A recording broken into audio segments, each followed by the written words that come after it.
بینندگان گرامی، خوش آمدید به برنامه خبری تلویزیونی آسیای مرکزی. سرخط مهمترین خبرهای روز. بیش از 100 بنا و انشاءات مربوط به کبیری و نظرزاده کشف شدند. رئیس سازمان مهاجرت در فدراسیون روسیه از بی‌توجهی به سرنوشت کارگران در روسیه انتقاد کرد.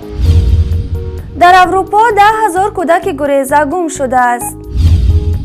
افتتاح مرکز مهاجرت گوناگون ساحه در مسکو. نکاح رسمی کم و ازدواج نابالغان زیاد.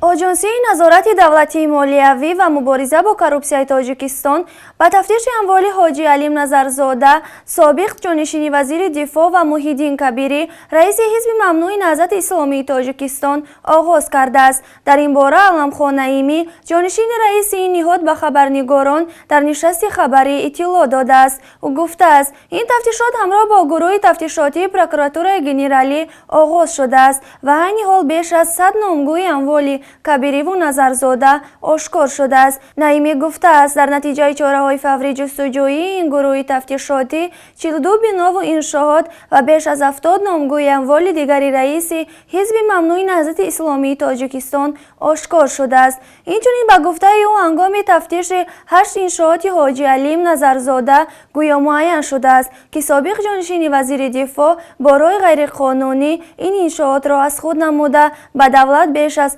53 میلیون سامانی ضرر وارد نموده است. تفتیش اموال این دو نفر بعد آشوب نظرزاده و به آن ربط دادن حزب ممنوع شده نهضت اسلامی و تروریستی اعلان کردن آن آغاز شده است. اما کارشناسان میگویند این تفتیشات سیاسی است، چون هیچ دلیل قانع کننده نه تنها به تروریستی بودن حزب ممنوع نهضت اسلامی تاجیکستان نآوردند، حتی دلیل‌هایشان نسبت به آشوب نظرزاده خیلی شبهه‌ناک است و آنقدر از آشکار شدن خلافکاریشان در ساختن پرونده‌های قلبکی می‌ترسند که حتی وکیلان دفاع خارجی را بازداشت می‌کنند. با اطلاع سایت لنتا.ru به گفته کرامت شریفов با اشاره به جان باختن 12 کارگر مهاجر از کشورهای آسیای مرکزی از جمله قرقیزستان و ازبکستان در حادثه آتش‌سوزی اخیر در کارگاه دوزندگی در کوچه استرونگ نای مسکو گفته است که متاسفانه هیچ فرد یا نهادی در روسیه پاسخگوی این موارد نیست و سرنوشت این افراد برای کسی اهمیت ندارد. معاون رئیس فدراسیون کارگران مهاجر خارجی در روسیه مدعی است که در حوادث ناگواری که موجب جان باختن کارگران مهاجر کشورهای آسیای مرکزی شده تا کنون علیه هیچ یک از افراد مسئول پرونده جنایی تشکیل نشده است. کرامت شریفov میگوید در کوچکترین موارد به بهانه دروغین تلاش می شود تا کارگران مهاجر را به نقض قوانین کار و اقامت، افراطگری و تروریسم متهم کنند و شرایط کار و زندگی کارگران مهاجر را دشوار توصیف و تصریح کرد. او گفت آنها در خانه‌ها و خوابگاه‌های قدیمی و فاقد شرایط بهداشتی و ایمنی و کارخانه‌ها و کارگاه‌های سکونت دارند که استقامت در آنها ممنوع است. به تازگی در یک کارگاه دوزندگی در کوچه استرامینکای پایتخت روسیه که محل کار و خواب کارگران مهاجر خارجی بوده 12 نفر جان خود را از دست دادند که در میان آنان جسد یک کودک نیز وجود دارد. مقامات انتظامی مسکو گفتند که در حال بررسی این حادثه هستند.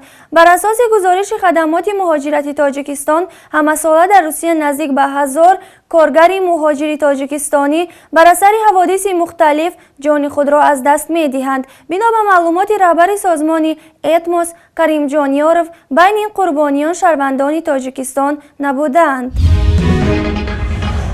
بعد رسیدن به اروپا 10,000 کودک گریزه بی‌درک شدند. اورپول خف دارد که این کودکان قربانی سوداگران آدم شدند. نشریه The Guardian با اطلاع از اورپول خبر داده است که حداقل 10,000 کودکی که به والدانشان چون گریزه وارد اروپا شده بودند غیب زدند. پلیس خف دارد که این کودکان را می‌توانند برای خرید و فروش خودشان یا عضوهایشان دزدیده باشند. گفتند ممکن است که ما 10,000 کودک را می‌جوییم، البته نه همه آنها در دست جنایتکاران افتادند. قسمی در اینجا خویشاوندانشان را پیدا کردند و نزد آنها قرار دارند، اما ما نمیدانیم آنها در کجایند، باقیند و به چه کار مشغولند، گفته است رهبر صدارات اورپول برایان دونالد. تنها در ایتالیا 5000 کودک غیب زده است. در سوئد حدود 1000 نفر. در بریتانیا شمار کودکان گریزه بی‌درک شده که مکان باد و بوششان معلوم نیست در یک سال 2 برابر افزوده است. از روی اطلاع تشکیلات نجات کودکان Save the Children سال گذشته در اروپا حدود 26000 کودک به والدانشان وارد شدند. اورپول گفته است 27% گریزگان به اروپا وارد شده کودکان بودند. این تشکیلات تصدیق کرده است که حالتهای استفاده جنسی گرفتن کودکان گریزه به قید گرفته شده است. در 1.5 سال اخیر در اروپا خرید و فروش آدمان خیلی زیاد شده است. در آلمان و مجارستان محبس‌های وجود دارند که محبوسانشان تنها جنایتکارانی به بحران مهاجرت ربط داشته میباشند. جنایتکارانی که با آوردن غیرقانونی آدمان به اروپا مشغول بودند. اکنون با گروه‌های به غلام فروشی و استفاده جنسی کودکان مشغول بوده همکاری دارند.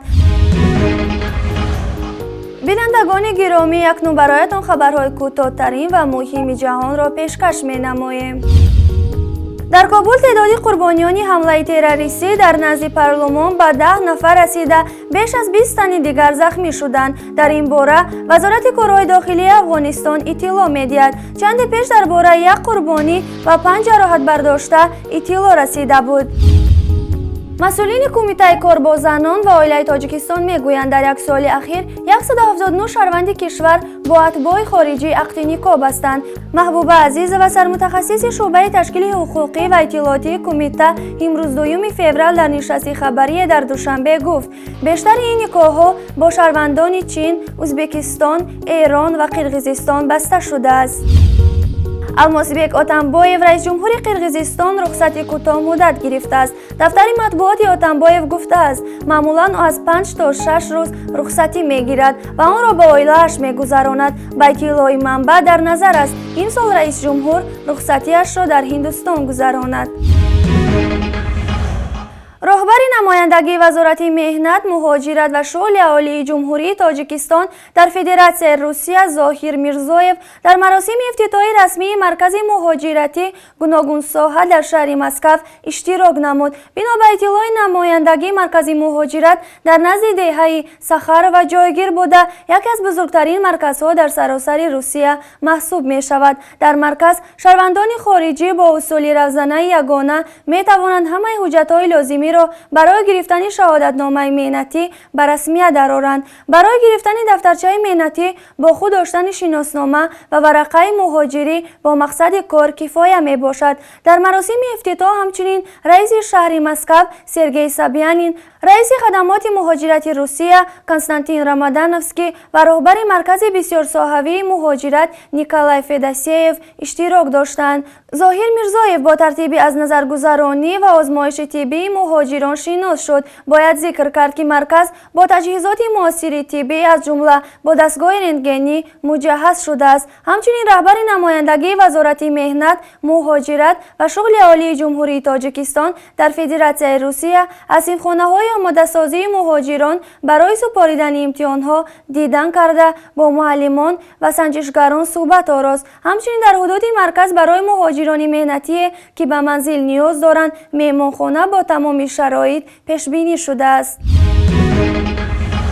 صرف نظر از آن که در تاجیکستان قانون درباره منع ازدواج دختران تا سن 18 قبول شده است، حالتهای تا این سن و سال نرسیده عائله‌دار شدن دختران به قید گرفته شده است. کمیته کار با زنان و عائله این که حالت را تصدیق کرده امروز ضمن نشست مطبوعاتی اطلاع داد که سال 2015 89 دختری به سن 18 نرسیده در اساس قرار سود عائله‌دار شدند. آنهایی هم که با نادیده گرفتن قانون ازدواج کردند زیاد بودند، اما با گفت کمیته مذکور نسبت به سال 2014 20 عدد کم بوده است. در تاجیکستان بر اساس قرار سود دخترانی که سن 18 پر نکردند حقوق عائله برپا کردن ندارند. سودها در حالت 6 ماه کمتر ماندن به سن 18 سالگی دختران در حالت مراجعت والدان باید به نکاح اجازه دهند. کمیته کار با زنان اظهار نگرانی میکند که عقد نکاح رسمی هم نسبت به سال گذشته کمتر به قید گرفته شده است که این حالت احتمال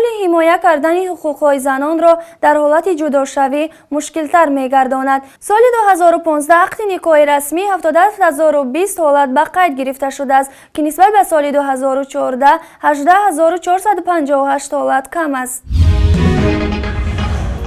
بینندگان گرامی، این بود چند خبرهای مهمی روز که برایتان پیشکش نمودیم. سعادتمند و پیروز باشید. خدا حافظ.